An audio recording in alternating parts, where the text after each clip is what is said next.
Hello hello! On se retrouve aujourd'hui pour une petite vidéo, un thé avec moi. Ça fait un petit moment que j'en ai pas fait une et je me suis dit que là il était grand temps parce que je commençais à accumuler une liste assez longue de petites choses dont j'avais envie de vous parler, comme un petit cahier de récapitulatif vous le montre. Et du coup dans cette vidéo, comme vous savez, on blablate, enfin moi je blablate en tout cas, de toutes les petites choses que j'ai rencontrées au fur et à mesure des semaines et des mois, que j'ai bien aimées. Et c'est pour faciliter un petit peu cette vidéo et puis pour que vous puissiez aussi sauter les catégories qui ne vous intéressent pas, j'ai donc fait des catégories, comme ça vous pourrez aller directement à celles qui vous parlent le plus, qui vous inspireront le plus. Mais voilà, l'idée c'était quand même aussi que voilà, comme je vous l'avais expliqué la dernière fois, une fois par trimestre, on se prend une petite boisson chaude, un petit thé ensemble, donc moi dans ma petite tasse maison en pain d'épices aujourd'hui. Et on discute du coup de petites choses ici et là. Je me suis dit qu'en plus comme ça vous donnerait peut-être des idées pour des petits moments cosy pendant cette semaine de vacances qui arrive, si vous avez des vacances bien entendu. Et peut-être même des petites idées cadeaux si vous êtes vraiment à la bourre et que vous avez besoin de rajouter des petits trucs sous le sapin. Donc voilà, c'est tout pour cette petite introduction. Vous allez voir, j'ai pas mal de choses à vous montrer et on va commencer du coup par la première catégorie qui sera la catégorie film. Du coup, dans cette catégorie film, j'avais envie de vous parler de Vaiana 2. Et bien en effet, j'ai emmené mes enfants du coup au cinéma pour aller voir Vaiana 2 et je vous avouerai que sans eux, je sais pas si j'y serais allée, mais j'aurais vraiment loupé quelque chose parce que moi, j'ai adoré. Donc du coup, je sais qu'il y a eu pas mal de critiques, en tout cas moi je suis tombée peut-être que sur les critiques un peu assassines qui disaient que franchement ça partait dans tous les sens, que c'était pas du tout aussi bien que le 1, etc. et tout. Moi j'ai pas forcément trouvé, j'ai trouvé qu'au contraire ils avaient fait un travail d'animation qui était absolument magnifique, ils ont réussi à faire évoluer du coup le personnage de Vaiana dans une version un tout petit peu plus adulte et je trouve que c'était assez bien fait. Alors bon, il y en avait qui commençaient à partir en délire sur ah oui mais elle a quand même moins de rondeur qu'avant alors que c'était une belle représentation et tout. Moi ça m'a pas particulièrement marqué, j'ai pas trouvé qu'il l'avait forcément aminci de dingue. Bon, écoutez, franchement, je pense que de toute façon, j'étais pas du tout dans ce délire-là quand je suis allée le voir, donc je pense que mon attention n'était absolument pas portée sur ces détails-là. Je me suis vraiment laissée emporter dans l'histoire et j'ai trouvé que c'était un film qui était quand même assez adulte dans le sens où, en effet, il se passe beaucoup de choses, on n'a pas du tout le temps de s'ennuyer et limite... tout le temps de s'ennuyer. Et limite, moi en tant qu'adulte, j'ai bien aimé parce que du coup j'ai trouvé que on s'ennuyait pas, que malgré le fait que ça chante, etc. et tout, et que d'habitude on n'a pas non plus une intrigue incroyable, là franchement il se passait plein de choses et c'était chouette. Donc je comprends l'idée de, à l'origine ça devait être une série, ils en ont fait un film et du coup c'est un peu brouillon, il se passe plein de trucs. Oui, c'est pas faux, c'est vrai qu'il se passe beaucoup de choses et tout, mais moi j'ai trouvé qu'on faisait beaucoup de clins d'œil au 1, j'ai trouvé que les chansons étaient incroyables, donc vraiment comme dans le 1, franchement tu te laisses emporter et tout, et vraiment c'est superbe. Les couleurs sont sublimissimes, c'est-à-dire que vraiment, n'hésitez pas à aller le voir sur grand écran parce que c'est magnifique. Donc moi j'ai trouvé que c'était un très très bon moment de cinéma, et j'ai passé vraiment... un chouette moment avec mes enfants. Ça fait un chouïa peur, ma petite qui avait du coup qui a 3 ans et demi, elle a eu quand même un petit peu peur. La grande aussi qui a 5 ans et demi, elle était pas ultra à l'aise sur certaines scènes. Mais dans l'ensemble, c'est passé, donc franchement n'hésitez pas à y aller avec vos enfants, ça sera un beau moment, et c'est un peu chouette aussi, finalement dans ce cocon dit hivernal que nous avons, on a tendance à regarder beaucoup de films de Noël, beaucoup de films qui se passent dans la neige et tout, finalement d'avoir cette petite bulle d'air chaud là, et de plage, et de beaux océans et tout, c'était quand même assez cool, donc moi franchement, pour moi, c'est une recommandation à 100%. Je vous dirais que je suis quand même assez curieuse compte tenu de la fin et des scènes additionnelles. J'ai l'impression quand même qu'on va avoir une suite. Alors est-ce que ça sera une série pour le coup, est-ce que ce sera un film? Je ne sais pas, si vous avez l'info n'hésitez pas à me le partager, mais moi en tout cas c'est sûr que je serai au rendez-vous. Pour continuer sur les numéros 2, je suis allée voir Gladiator 2 au cinéma de Ridley Scott.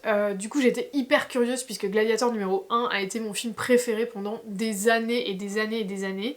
Puisqu'évidemment je l'ai vu à sa sortie quand j'étais assez petite et que j'ai adoré l'histoire, j'ai adoré la réalisation, enfin j'ai tout aimé dans ce film. Et donc j'étais hyper curieuse de voir ce qu'il avait réussi à faire avec un 2, parce que c'est quand même pas évident de se dire que que t'as un film aussi monumental, tu vas en faire une suite, et que du coup évidemment ce ne sont pas forcément les mêmes acteurs. Bon voilà. Écoutez, moi je vous dirais que dans l'ensemble j'ai bien aimé. Forcément, pour moi, c'est pas aussi bien que le 1. J'ai trouvé que c'était un petit peu dommage parce que pour moi, c'est quand même le personnage de Denzel Washington qui porte tout le film, alors que normalement le film est quand même censé être porté par Paul Mescal, je crois qu'il s'appelle, qui est donc un peu le nouveau Gladiator en fait en vrai. Hein. Donc voilà, c'était un peu dommage aussi. Ils ont utilisé aussi dedans Connie Nielsen qui était du coup dans le 1, qui est une actrice qui est très sympa, mais qui malheureusement était tellement botoxée qu'elle n'avait absolument plus aucune expression faciale, alors qu'elle avait beaucoup de moments d'émotion. Et donc, je ne vous cache pas que par moments j'étais là, t'étais en train de pleurer, t'es pas en train de pleurer, enfin c'est pas hyper clair là. Donc du coup voilà, donc c'était cool de voir certains des personnages qui étaient dans le 1, qui étaient aussi dans le 2. Enfin il y a eu comme ça 2-3 acteurs un peu clin d'œil qu'on a retrouvés, mais voilà, j'ai pas trouvé que... en fait je me suis pas sentie aussi investie dans l'histoire que dans le 1, j'ai trouvé qu'ils avaient pas réussi à m'entraîner émotionnellement dans l'histoire de ce personnage-là, ce qui était un peu dommage parce que je pense que vraiment il y avait de quoi faire quelque chose avec ce scénario qui était assez original, qui était un peu différenciant et tout. Donc c'est un petit peu dommage par rapport à ça, je pense que c'est ça qui fait que je suis restée un peu sur la retenue. Ils sont aussi partis complètement en cacahuète par rapport à l'arène où ils nous ont fait tout un tas de trucs où on sait que historiquement parlant c'est absolument faux. Donc j'étais là, oh, c'est quand même un peu dommage de vouloir toujours en faire plus et pour au final avoir des scènes qui se justifient même pas forcément quoi, donc ça c'est pareil, c'est pour moi ça a enlevé encore un petit peu une demi-étoile et tout. Mais voilà, par contre je trouve que visuellement parlant, côté musique etc, on est toujours dans quelque chose d'assez sensationnel. Je suis quand même hyper contente de l'avoir vu sur grand écran parce que je pense que sur un écran plus petit, ça, pas que ça vaudra rien, mais ça fera aucun effet, je pense.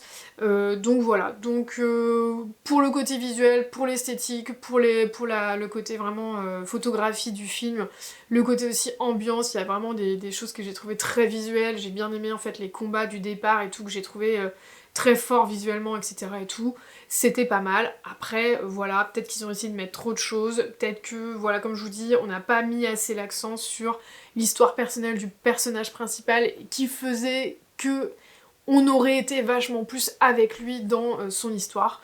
Mais donc voilà, donc je vous dirais un 3,75 sur 5, je dirais, sur un Gladiator 2. Moi je vous conseille du coup, je l'ai inclus dans cette sélection pour vous conseiller quand même d'aller le voir parce que je pense que c'est le genre de film qu'il faut voir sur grand écran.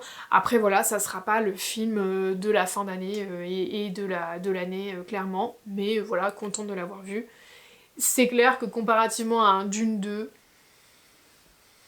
en termes de grand spectacle, je vous conseille plutôt quand même Dune qui était bien meilleur sur beaucoup de points. Mais voilà, je voulais quand même le mentionner. Après, je voulais vous parler de 2 adaptations. Donc ce sont des adaptations de livres, du coup, que j'ai vus en film cette année, et j'avais très envie de les mentionner parce que j'ai passé 2 très bons moments. Donc le premier, c'est la véritable histoire de A.G. Fikry. Je crois que ça s'appelle comme ça, je vais juste vérifier une seconde pour pas vous dire de bêtises. Alors eux, ils l'ont appelé l'histoire épatante de Mr. Fikry et autres trésors en français, mais je pense que c'est parce que c'est plus ou moins une traduction assez littérale du bouquin en anglais. Alors pourquoi je vous parle de ce film? Alors, tout simplement parce qu'en fait, à l'origine, c'est un bouquin qui a été écrit par Gabrielle Zevin. Donc Gabrielle Zevin, si vous ne connaissez pas, c'est celle qui a écrit Tomorrow and Tomorrow and Tomorrow, qui a fait un buzz de dingue l'année dernière ou l'année d'avant, je sais plus trop quelle année, sur les réseaux sociaux, parce que apparemment le livre était incroyable. Bon, je vous avouerai que moi, je l'ai toujours pas lu, il me fait envie, mais pas non plus de ouf. Je sais que en plus ça se passe dans l'univers des jeux vidéo, et je pense que comme je travaille dans ça, j'étais pas forcément ultra inspirée par ça au début.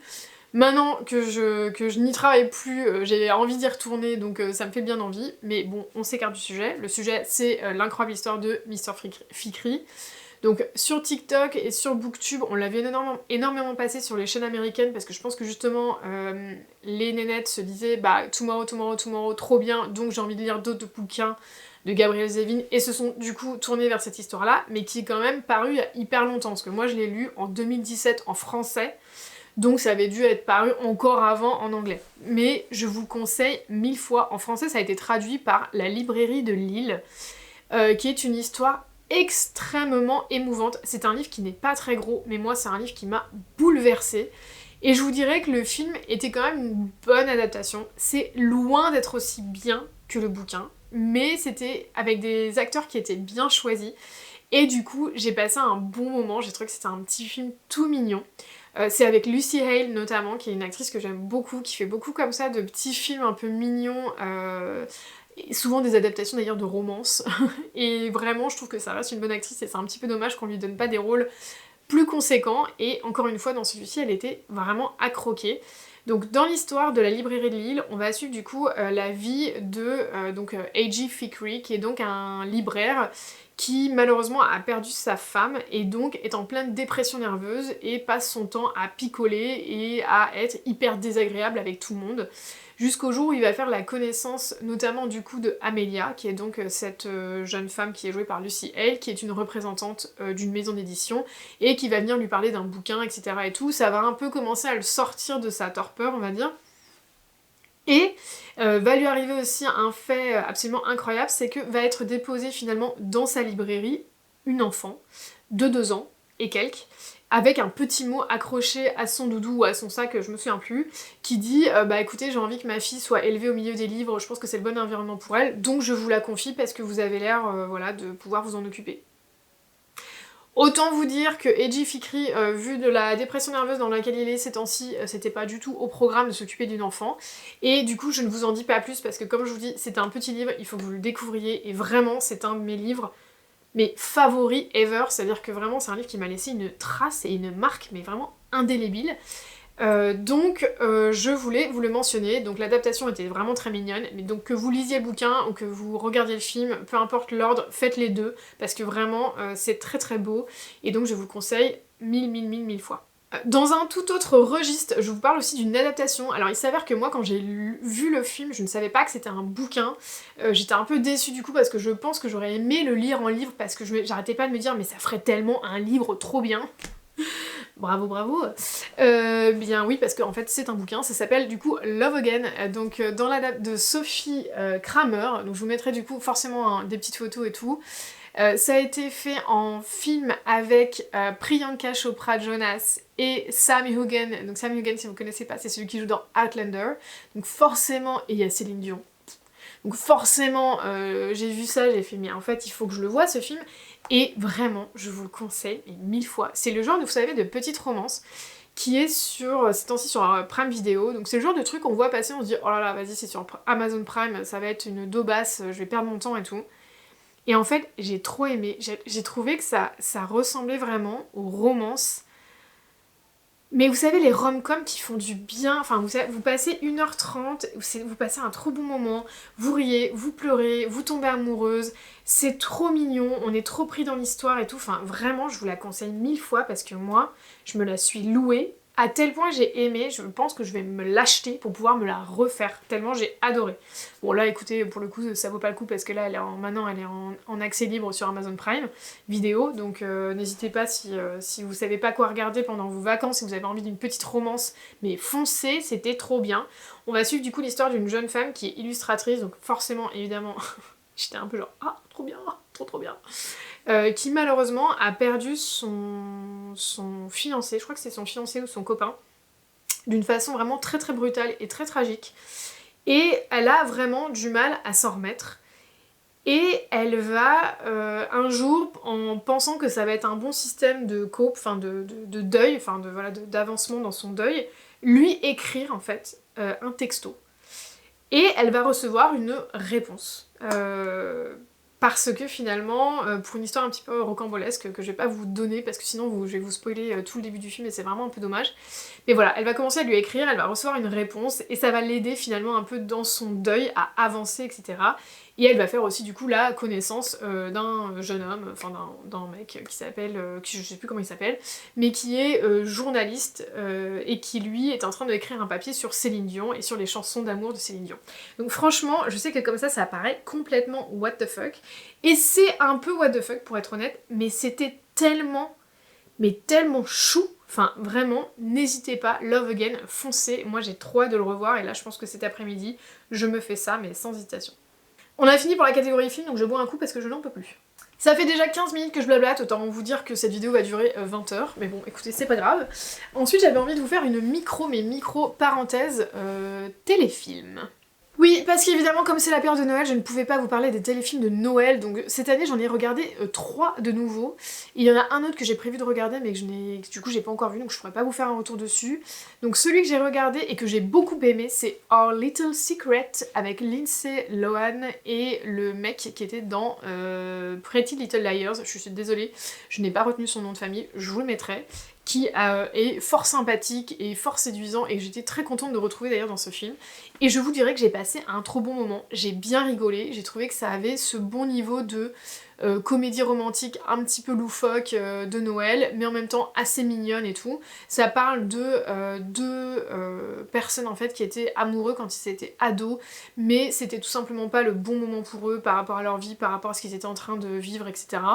Et donc ils se sont séparés, ils ne se sont plus jamais parlé, et en fait ils se retrouvent cette année à Noël parce qu'ils sont tous les deux les conjoints d'un frère et d'une sœur au sein d'une... et que donc ils sont venus passer les fêtes ensemble, et donc quand ils se voient ils sont un peu genre oh c'est chaud, et nous aussi d'ailleurs, et c'était vraiment mignon. J'ai bien aimé retrouver Lindsay Lohan, ça fait un moment qu'on la revoit là dans certains téléfilms et tout sur Netflix, des petits films un peu voilà mignons qui cassent pas trois pattes mais qui sont enfin qui passent très bien le temps. Et bah là j'ai trouvé que si l'année dernière franchement le film de Noël était pas dingue, là cette année il était vraiment très très cool. Ça m'a fait un peu penser à la comédie romantique de Noël qui était avec Kristen Stewart, où elle va dans sa belle famille et en fait la nana avec qui elle est n'a pas dit à sa famille qu'elle était gay et donc elle doit se faire passer pour sa coloc. Enfin bref, c'était un peu loufoque aussi, j'avais regardé ça l'année dernière et j'avais beaucoup aimé. Bah, j'ai trouvé qu'il y avait un peu une vibe comme ça et donc je vous le conseille. C'est moi de ceux que j'ai regardé, c'est celui que j'ai trouvé le plus sympa. Les autres que je vais vous mentionner, je les ai trouvés mignons mais je les ai pas trouvés incroyables. J'ai regardé notamment Merry Gentlemen, qui était un genre de The Full Monty, mais à la période de Noël, avec une nénette qui faisait partie plus ou moins des Rocket Girls de New York, qui se fait virer, qui retourne chez elle, la queue entre les jambes en mode super, j'étais une super danseuse et là je n'ai absolument plus rien dans ma vie, et qui pour sauver le bar de ses parents décide de lancer une espèce de spectacle, ouais, de mecs qui enlèvent leurs fringues, quoi, de stripteaseurs, quoi. Donc un peu en mode Magic Mike, vous voyez. C'était mignonné, c'était pas dingue, mais voilà, j'ai envie de vous dire, vous faites un puzzle, vous avez une activité avec, je sais pas, sapin de Noël avec votre famille, et vous avez envie de mettre un truc en fond, ça passe bien, bon, peut-être pas devant les enfants quand même, parce que bon, ils enlèvent quand même leurs fringues, hein. Mais voilà, enfin, c'était le truc qui passe le temps, qui est sympa. C'est dommage parce que j'aimais bien les deux personnages principaux, enfin j'aimais bien les acteurs qu'ils avaient choisis, mais voilà, j'étais pas à fond dans leur romance particulièrement. Et après j'avais regardé aussi Rendez-vous de Noël, qui est avec, je crois que c'est Christina Milian, je sais plus trop, je vous remettrai le nom si je me suis trompée, qui est une nana que j'adore, qui fait souvent des petites romances et tout, et qui avait fait notamment une romance où elle était, elle recevait une maison je crois, et qui était toute pourrie, elle se faisait aider par un gars et tout, c'était trop mignon. Là, c'était moyen, c'est l'histoire d'une nana qui veut absolument avoir des places pour un groupe dont je me souviens absolument pas du nom, Pentatonix je crois que c'est, pour leur concert de Noël parce qu'elle s'est donné rendez-vous un an avant avec un mec qu'elle a rencontré en disant si on se revoit pas, on se retrouvera à ce concert là et tout, et donc elle se fait toute une mission en fait de trouver des places pour ce concert-là, et en fait elle va faire appel à une conciergerie et le mec qui lui est assigné va se mettre en quête pour l'aider. C'était un peu loufoque, ça partait un peu dans tous les sens. J'ai trouvé ça assez cliché, j'ai pas adoré, mais voilà, ça passe vraiment le temps, mais genre vraiment si vous avez fait le repassage et que vous avez rien à faire quoi. Mais pas dingue dingue. Et sinon le dernier qui me reste c'est Génie, qui a l'air du coup un peu fantastique, assez loufoque aussi, on verra ce que ça donne. J'ai vu aussi qu'il y en avait d'autres qui étaient sortis, du type genre mon bonhomme de neige ou je sais pas quoi, c'est genre le bonhomme de neige qui devient un mec, j'ai fait ok là... Ça va trop loin pour moi, je ne pense que je ne suis pas prête, donc j'ai dit non, mais si vous l'avez vu, que vous avez trouvé ça mignon, n'hésitez pas à me le dire, comme ça je le rajoute dans ma liste. Franchement, si cette année, les romances de Noël ne vous font pas envie, moi je vous conseille quand même celles des années précédentes, qui étaient pas mal. Notamment, j'avais vu l'année dernière avec Nina Dobrev, qui est dans The Vampire Diaries, un film qui s'appelle Love Hard, que j'avais bien aimé parce que je m'attendais absolument à rien, et au final j'avais bien rigolé, j'avais trouvé ça assez mignon. Donc n'hésitez pas, c'est à propos d'une appli en fait, enfin de rencontre, et la nana pense tomber sur un mec de ouf avec qui elle a trop matché. Et au final, elle tombe sur un petit nerd avec des lunettes, pas du tout le mec de la photo, quoi. Du coup, elle est un peu genre what? Donc c'était assez comique. Et je vous conseille évidemment la série Dash and Lily, qui à mon avis est une des meilleures séries sur Noël, qui est une série toute mignonne sur deux amoureux des livres qui vont en fait se parler, se donner des défis à travers livres interposés à travers toute la saison. C'était trop trop chou, enfin vraiment je vous la conseille vraiment fortement. Et la dernière que moi j'adore, et j'arrive plus à me souvenir du titre, je vous mettrai le titre, je vous mettrai la photo, quoi qu'il arrive, qui est une série, je pense, finlandaise ou danoise, enfin en tout cas scandinave, je me souviens plus trop, excusez-moi, du pays, sur une nana qui est vraiment considérée comme un cas désespéré par sa famille et qui va finir par mentir en disant mais si j'ai un mec, vous inquiétez pas, il vient à Noël. Sauf qu'elle en a pas, et donc du coup elle se donne une mission pour en trouver un, et c'était trop mignon, il y a 2 saisons je crois. Et franchement trop trop chou, j'ai adoré cette série. Et sachez que si je ne me trompe pas, ils ont fait une réadaptation de cette série mais en Italie. Donc vraiment la même histoire, mais en Italie avec des actrices et des acteurs italiens. Et ça avait l'air, je crois que c'est à Venise d'ailleurs, donc ça avait l'air trop beau. Et ça avait l'air tout aussi marrant, donc j'étais à 2 doigts cette année de me la refaire en version italienne pour me dire bah tant qu'à faire, j'ai tellement kiffé en version scandinave, voyons ce que ça donne dans une version un peu plus exubérante. À voir. Mais voilà, je vous remettrai du coup les photos des deux séries. Je vous dirai que je ne sais pas laquelle est la première, mais il me semble quand même que c'est la Scandinave, parce que pour moi elle était sortie avant sur Netflix. Mais voilà, je ne sais pas trop. Donc voilà, c'était pour la parenthèse téléfilm de Noël. À présent, nous allons parler séries. Donc dans les séries que j'avais envie de vous mentionner, que j'ai vues, je voulais commencer vite fait par une série qui était plutôt une saison 2, c'est évidemment, je ne pouvais pas ne pas mentionner Les Anneaux de Pouvoir. J'ai adoré cette saison 2, j'ai trouvé que c'était mais tellement beau, enfin franchement cette série quoi, enfin déjà la 1 m'avait impressionnée parce que j'étais pas sûre de retrouver le côté épique, le côté magnifique, le côté photographie de dingue qu'on avait du coup dans les films.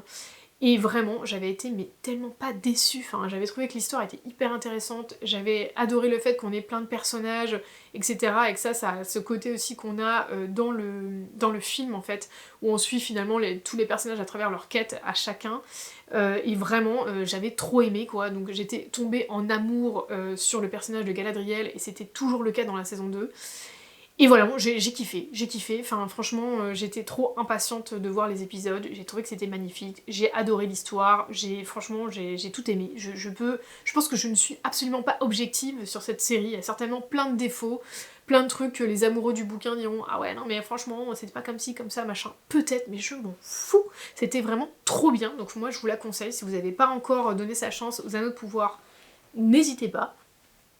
Comme on parle des saisons 2, je vais mentionner House of Dragon, juste pour vous dire que c'était nul à chier, et que franchement, je suis hyper déçue parce que d'avoir des acteurs aussi bons et de faire une série aussi mauvaise, bah franchement, c'est limite affligeant quoi. C'est-à-dire que la saison 1 était pas mal, ça s'embourbait quand même assez rapidement dans des intrigues de cours, parce qu'en vrai, comparativement à Game of Thrones, on va suivre une interconnexion de au moins 6 ou 7 quêtes différentes.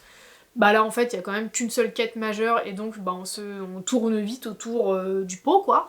Et bah dans la 2 c'est 1000 fois pire, enfin franchement on se fait chier mais comme jamais. Je trouve que même l'intrigue n'avance peut-être que dans le dernier épisode, à mon avis, c'était vraiment pas terrible. Donc je suis hyper déçue parce que je trouve encore une fois que c'est une série qui est très belle.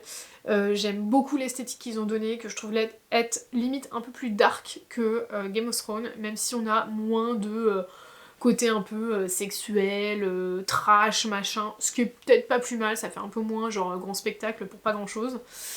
Mais voilà, on manque un peu de ce côté épique, de ce côté mais qu'est-ce qui va se passer et contre quoi on se bat et tout. On est vraiment dans des intrigues de petites guéguerres de cours qui n'avancent pas. Donc voilà, je voulais le mentionner, mais un peu déception pour House of Dragon saison 2. Je pense que je ne suis clairement pas la seule. Je ne sais même pas si je regarderai la saison 3, c'est vous dire.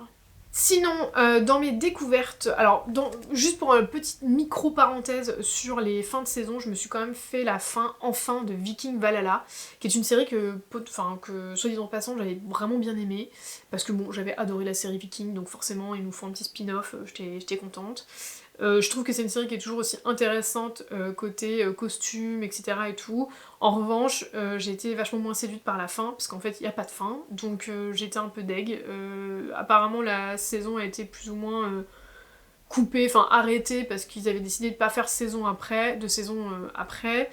J'ai moyennement aimé les dénouements des personnages, je trouvais qu'on nous faisait quand même des saisons et des saisons pour avoir un couple qui va se mettre ensemble et tout pour arriver à cette fin, et j'étais là mais tu te fous de ma gueule en fait. Donc voilà, pas dingue. Par contre voilà, je trouve que c'est quand même une série qui était forte, j'ai passé un très bon moment, donc voilà, je voulais faire une micro-mention sur ce sujet-là. En revanche, j'ai découvert 3 séries que j'ai tellement aimées. La première, c'est Loot, que j'ai découvert du coup sur Apple TV, qui était une série, mais j'ai tellement ri. Elle m'avait été conseillée par une pote, et je la remercie 1000 fois. Aurélie, si tu passes par là. Vraiment tellement drôle. Donc on va suivre du coup l'histoire d'une nana qui est jouée donc par cette humoriste que j'aime beaucoup, donc je vous mettrai une petite photo qui est très marrante, soit dit en passant. Et qui donc va se faire larguer par son mari alors qu'ils sont ensemble depuis hyper longtemps. Et c'est un peu, vous voyez, le couple Jeff Bezos et sa femme là. C'est-à-dire qu'ils sont mais multimilliardaires à plus savoir quoi foutre de leur argent. Et finalement, le jour de son anniversaire à elle se rend compte que son mari la trompe avec une nénette qui fait la moitié de son âge, donc elle est contente. Et donc elle va forcément le quitter, ils vont divorcer, ça va faire toute la une des tabloïds et tout machin, et elle va se retrouver avec la moitié de sa fortune. Mais le fait est qu'elle ne sait absolument pas quoi faire de sa vie, et donc elle va se tourner vers sa fondation, puisque en fait sans vraiment le savoir, elle a une fondation qui donne de l'argent à diverses œuvres, et qui est donc évidemment dirigée par tout un petit groupe de personnes. Et elle va se pointer un bon matin en disant bon ben voilà, j'ai trouvé en fait ma mission, je vais venir vous aider. Donc eux ils sont mi-figue, mi-raisin par rapport à son application, parce que la nana est nulle et elle est complètement déconnectée en fait de la réalité, puisqu'elle est censée aider des gens qui sont en difficulté, des associations de femmes battues en réinsertion, enfin voilà, et elle est là avec ses milliards de milliards, et donc elle fait connerie sur connerie quoi. Mais vraiment, tellement marrant, parce qu'en fait, l'héroïne principale, elle est hyper attachante.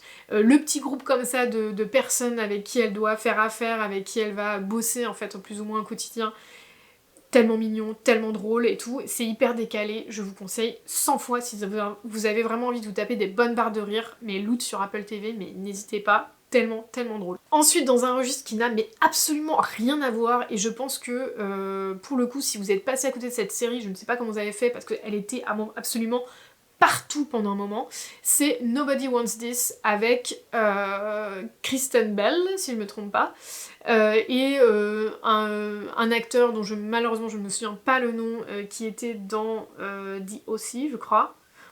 On s'en fout en vrai. Donc on est sur une histoire d'amour entre une nana qui a un podcast sur le sexe et un rabbin, sachant qu'elle n'est absolument pas juive.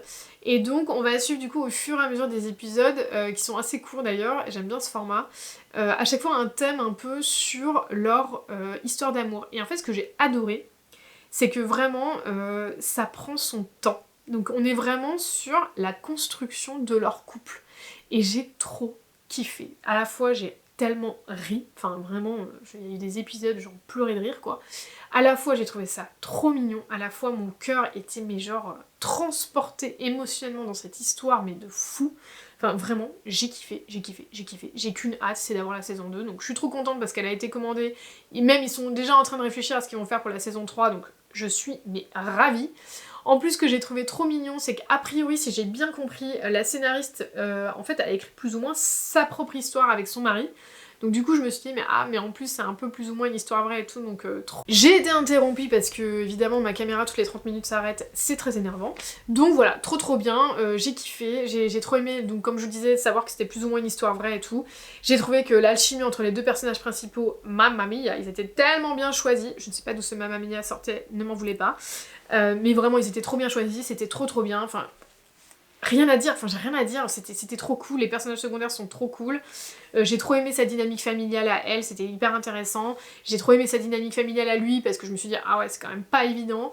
Vraiment, j'adore. Je me la suis refait une deuxième fois et je pense que d'ici la fin de l'année, voire début d'année prochaine, je me la refais une troisième fois parce que vraiment j'ai kiffé et que ces temps-ci je suis en manque, j'ai besoin de rom-com, j'ai besoin de romance sympa et pour une fois qu'on avait une super bonne romance, ça m'a fait du bien quoi, ça m'a fait du bien à la Bridgerton. C'est pour vous dire à quel point le niveau était haut, donc vraiment si vous l'avez pas encore regardé, mais foncez, postez.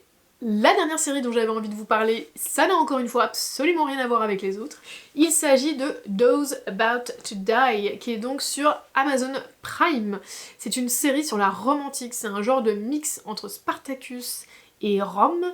C'était ouf! Franchement, j'ai adoré. Alors je vous préviens, c'est méga sanglant. C'est... je crois pas qu'il y ait méga de scènes de sexe, je ne sais plus, je suis désolée, mais j'ai trop aimé. En fait, on suit un mec qui en plus est joué par l'acteur qui est joué dans Game of Thrones, là, qui jouait l'espèce de psychopathe de ouf là, qui là encore a un rôle, je trouve, à la mesure de son talent, parce que je trouve vraiment que cet acteur est absolument incroyable. Et donc là c'est assez cool parce qu'on va suivre encore pas mal de dynamiques un peu différentes, enfin pas mal d'histoires qui vont toutes en fait s'entremêler autour de ce mec là qui est donc un type qui sort un peu des bas-fonds de l'Italie et qui va arriver à Rome avec l'espoir du coup de devenir quelqu'un d'ultra puissant. Donc nous on le retrouve, il est déjà quand même pas mal puissant, mais il a des ambitions absolument gigantesques puisque limite il veut finir au Sénat. Et ce qu'il veut lui, c'est monter sa propre, plus ou moins écurie en fait si vous voulez, dans les courses de chars qui se déroulent du coup à Rome. Et donc il va se faire plein d'amis au placé, plein d'ennemis aussi de son passé qui vont revenir, mais des nouveaux aussi qui vont se créer. Enfin vraiment c'est juste absolument incroyable. Donc il y a une toute petite apparition d'Anthony Hopkins, mais ne vous montez pas la tête, la série n'est vraiment pas là par rapport à lui. Enfin, n'est pas du tout monté autour de lui. C'était trop bien. Enfin, si vous aimez tout ce qui est intrigue politique, beaucoup de sang, le côté romantique aussi, qui est quand même très très bien traité, moi j'ai trouvé. J'ai pas eu de truc où je me suis dit, oh là là, vraiment ça, bonjour le... Enfin, bonjour, vous savez, le... Bonjour l'anachronisme. Donc non, ça m'a pas particulièrement marqué, j'ai trouvé que l'esthétisme et la photographie encore une fois étaient absolument incroyables. Vraiment, je vous le conseille, enfin, je l'ai dégommé. Enfin vraiment, je pense qu'on l'a regardé avec mon mari, ça a dû nous prendre genre 2 jours. Donc vraiment, je vous conseille 1000 fois, n'hésitez pas. Et la dernière série que j'avais envie de vous mentionner, parce qu'en fait il en restait une, c'est Territory, qui était donc sur Netflix. Alors moi on m'a dit c'est beaucoup moins bien que Yellowstone c'est mieux et c'est un peu pareil comme histoire. Bon alors je vous avouerai que j'ai pas encore vu Yellowstone donc je ne sais pas, pourtant c'est tout en haut de ma liste donc peut-être que dans un thé avec moi prochain je vous redirai qu'en fait en effet Yellowstone c'était un truc de ouf. Pour l'instant je réserve mon avis. Mais en tout cas, moi j'ai beaucoup aimé Territory, qui est du coup une série qui se passe en Australie, autour d'une exploitation bovine. Et donc on va suivre finalement donc dès les premières images, ce qui se passe c'est que l'héritier finalement de cette exploitation se fait assassiner. Enfin meurt, mais bon on comprend rapidement qu'il lui est arrivé un truc pas net.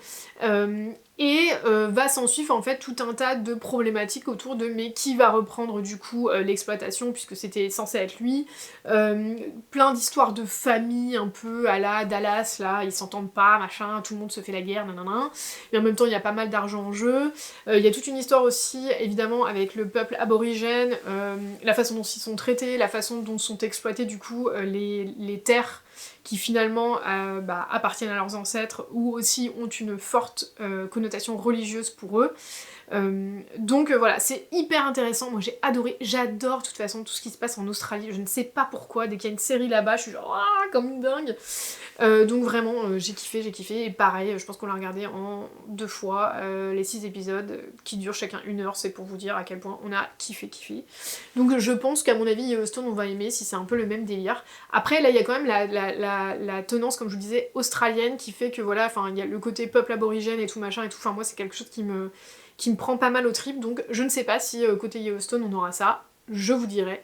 Mais en tout cas, si vous avez envie comme ça d'une série qui est assez courte, mais qui vous prend bien dans l'action, et où vous allez suivre voilà, un côté un peu, enfin je veux dire une imagerie qu'on n'a pas forcément l'habitude de voir avec ce côté ranch, terre australienne et tout, n'hésitez pas, Territory, c'était quand même très très cool. On en a fini pour le côté un peu film, série, machin et tout, ça nous a pris déjà une plombe. La prochaine catégorie dont j'avais envie de vous parler, c'est la catégorie girly, enfin girly, beauté, tout ça. J'ai deux petites choses à vous montrer. Donc la première chose que j'avais envie de vous mentionner, c'est cette petite barrette, je ne sais pas si vous la voyez.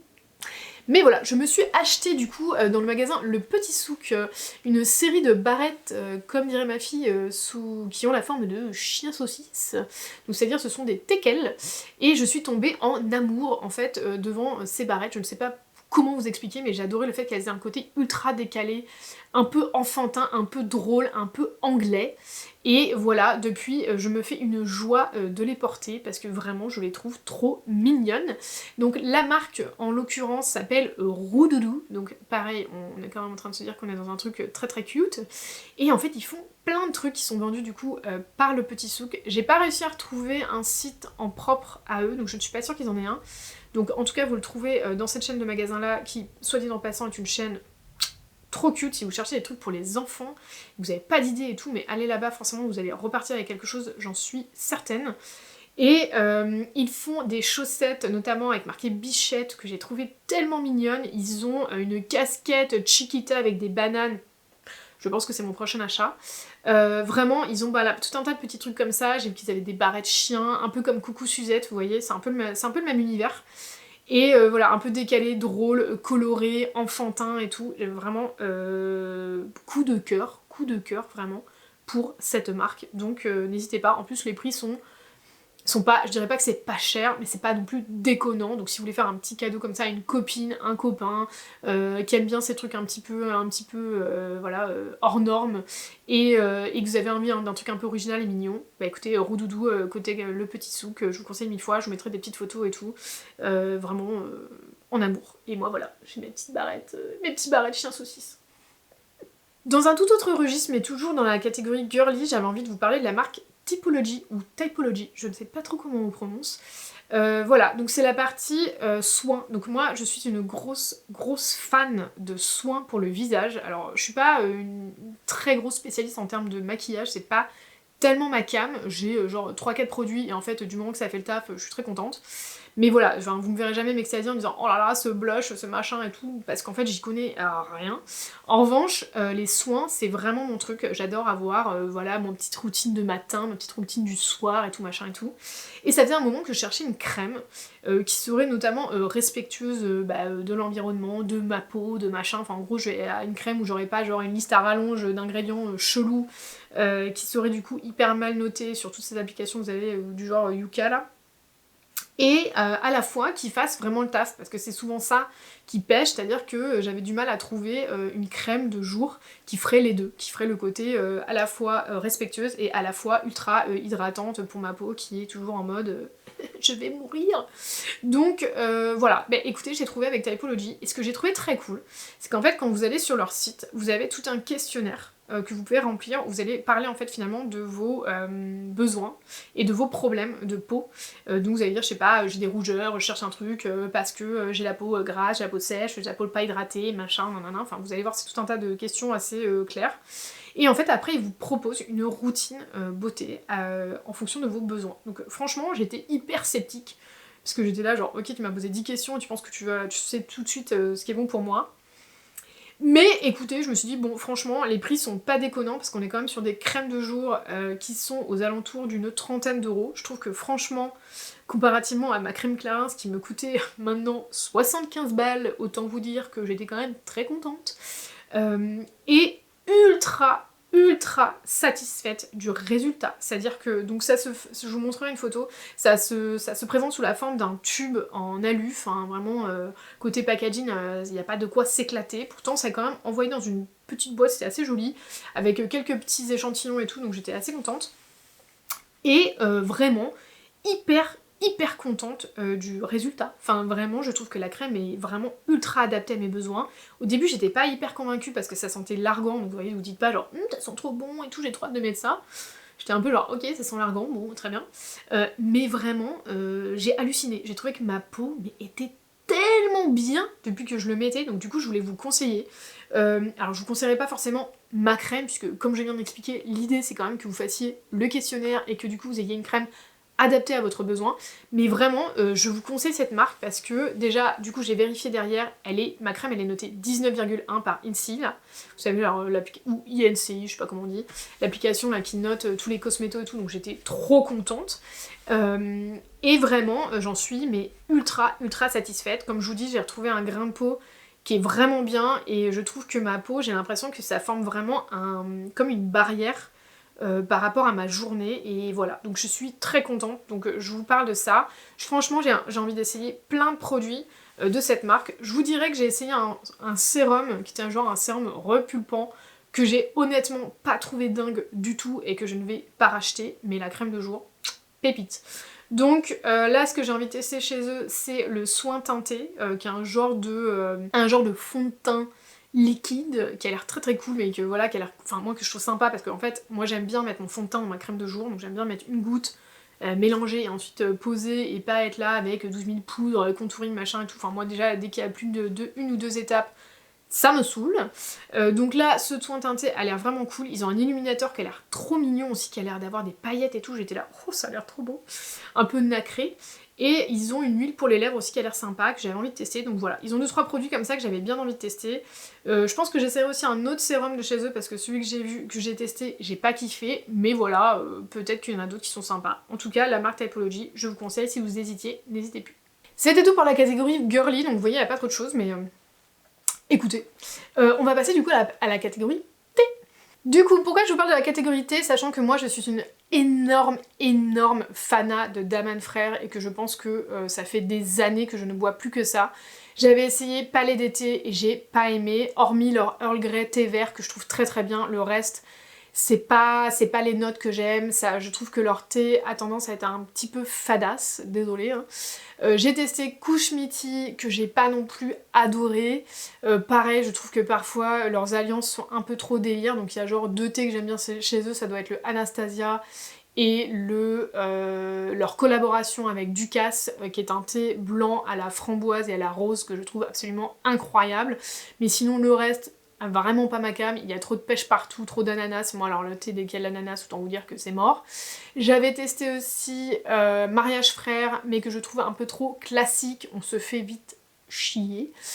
Donc voilà, donc non ces temps-ci, moi c'était Compagnie d'été, il y en a 2-3 que j'adore, et Daman, parce que Daman Frères, je pense que vraiment j'en ai genre 6, 7, 8 qui sont mes favoris et que je bois toute l'année. Mais cette année, ma maman m'a offert du coup le calendrier de l'Avent Thé Héritage, qui est donc une marque qui vient de Lyon, je crois, qui font, vous savez, ces thés qui ont des sachets en forme de plein de trucs, là, genre un bonhomme de neige, un canard, un machin et tout, là.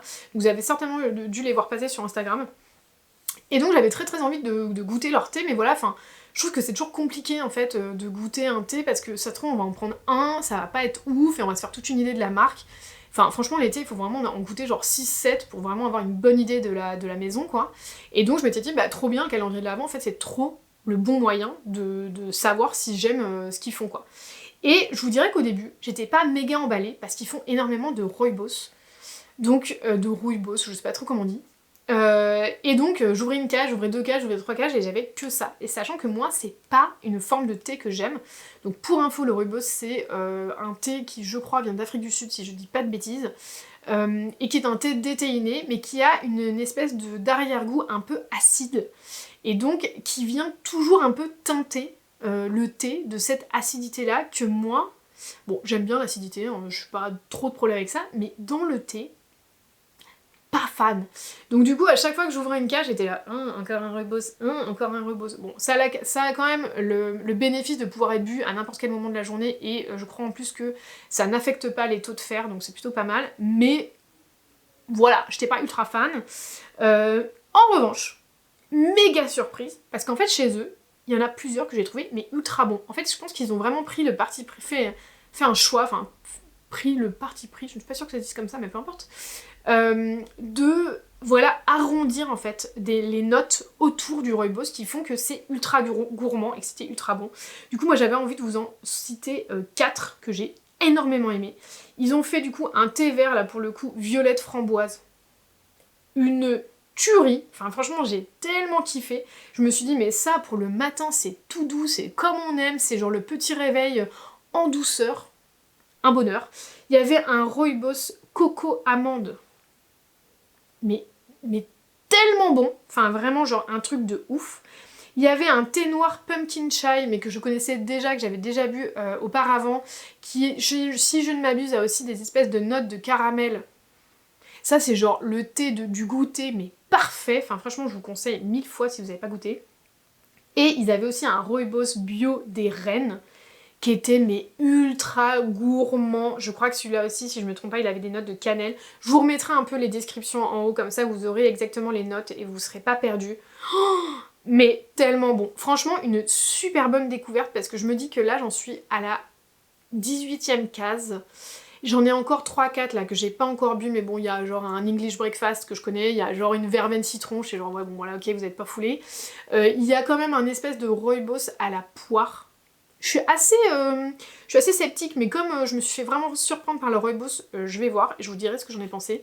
Je pense que je vous le dirai sur Insta. Et il m'en reste un autre, je ne sais plus ce que c'est.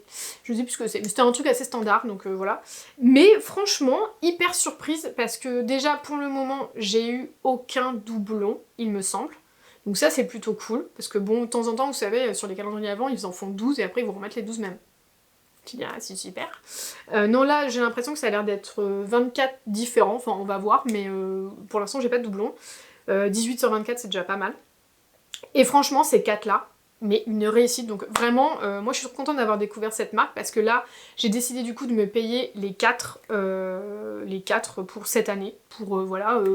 réapprécier en fait ces moments-là. Je suis trop curieuse de voir les 6 qui restent, voir si je vais avoir d'autres découvertes et d'autres coups de cœur. Mais donc je vous conseille, si vous ne connaissez pas cette marque, c'est vraiment très très bon. Et d'ailleurs, je voulais vous dire, ces temps-ci sur Choose, vous savez l'application qui est genre de vente privée là, mais avec des marques un peu sympas et tout, il y a Thé Héritage, et j'ai vu qu'il y avait pas mal de ceux que je voulais commander. Et je sais que la youtubeuse Kimi Collection avait un code promo qui permettait d'avoir 10 € sur votre première commande. Donc je vous conseille du coup d'aller voir ses vidéos et d'aller choper du coup le code promo. Alors d'aller voir ses vidéos parce que déjà elle est juste trop bien et que moi je regarde toutes ses vidéos parce que je la trouve sensationnelle. Mais en plus de ça, elle a ce petit code qui est vraiment très cool. Donc je vous conseille, si vous avez envie voilà, de tester Thé Héritage, bah, du coup de prendre son code, d'aller sur l'appli parce qu'en plus sur l'appli il y a moins 20% et je crois qu'à partir de 20 € vous avez la livraison offerte. Donc vous n'avez plus aucune excuse de ne pas tester cette nouvelle marque de thé. Voilà. Du coup, je voulais vous parler aussi d'une catégorie qui va être la catégorie hobby. Donc je ne pouvais pas ne pas mentionner évidemment mon reading journal, puisque cette année j'ai décidé du coup de me mettre à ce hobby. Vous l'aurez vu dans une de mes, ou deux même, de mes vidéos YouTube. Que j'ai faites sur ce sujet-là, où je vous montrais comment je faisais mon reading journal. Alors j'en ai pas fait d'autres dernièrement, pour le mois de novembre et décembre je crois, tout simplement parce que j'étais pas sûre que ce soit des vidéos qui vous intéressent, donc si c'est le cas, dites-le moi en commentaire, surtout que j'en refasse, mais voilà, pour le moment je ne l'ai pas refait. La seule chose que j'ai faite, c'est que j'ai fait des petits réels avec du coup le résultat de mon initialisation de mois. Mais comme là du coup je vais faire l'initialisation de l'année 2025 et du mois de janvier, bah dites-moi si ça peut vous intéresser que je refasse une petite vidéo sur comment voilà je crée mes pages, quelles sont les pages que j'ai choisies en termes de sélection et tout, et dans ce cas là bah, je vous calerai ça en début d'année.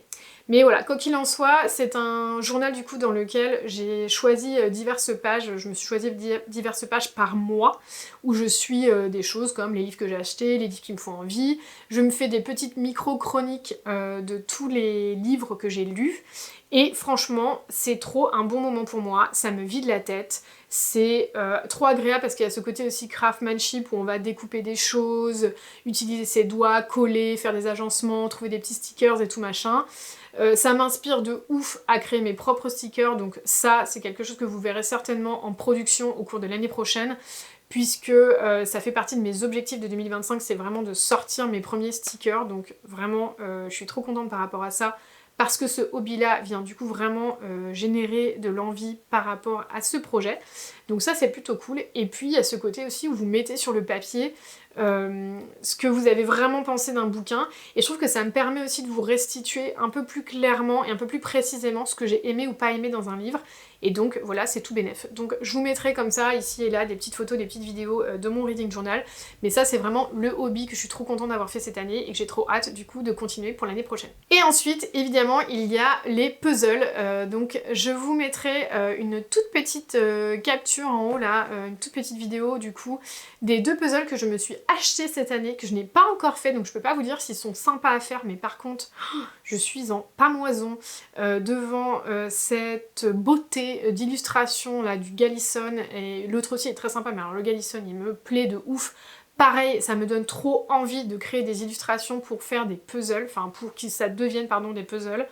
Pareil, c'est un projet auquel je vais réfléchir en 2025 et que j'espère proposer, mais ça sera pas en mes priorités parce que c'est énormément de travail et que j'ai d'autres projets que je dois prioriser auparavant. Mais voilà, franchement les puzzles cette année, trop contente d'avoir repris ce hobby. C'est quelque chose que je faisais auparavant, mais depuis que j'avais mes enfants, j'arrivais pas en fait à me poser et à me dire que j'allais passer potentiellement 3 à 8 heures à faire un truc qui n'était pas productif. Enfin en fait j'ai tellement une to-do list de malade, mon cerveau a une charge mentale de... enfin vraiment... c'est long comme 2 bras quoi, que du coup j'arrivais pas en fait à me poser, de la même façon que j'avais du mal à retourner au cinéma et me dire ah non mais je vais être 3 heures et pendant 3 heures je vais rien faire, alors que quand je suis chez moi je mets un film et je fais 12 000 trucs en même temps. Là c'était pareil. Donc du coup ce que j'ai fait c'est que j'ai couplé du coup mon activité de puzzle avec des audiobooks, ce qui me donne du coup l'impression d'avancer dans mes lectures pour les vidéos que je vous propose, donc j'ai pas un petit peu moins ce sentiment de je n'ai rien fait de ma journée quand j'ai fait ça. Mais voilà, en même temps je suis contente d'avoir une activité où vraiment je pense à rien, ma seule obsession est de mettre la bonne pièce au bon endroit, et ça fait du bien à mon cerveau. Je pense que mine de rien ça l'aide quand même à se décharger, donc vraiment un hobby que je vous conseille si vous n'avez pas essayé. Alors moi je suis très fanat des 1000 pièces qui prennent quand même pas mal d'heures. Là avec le Gallison je vais tester quand même un 500 pièces parce que j'espère justement que ça soit un petit peu plus digeste et que ça m'aidera du coup à y retourner un peu plus facilement.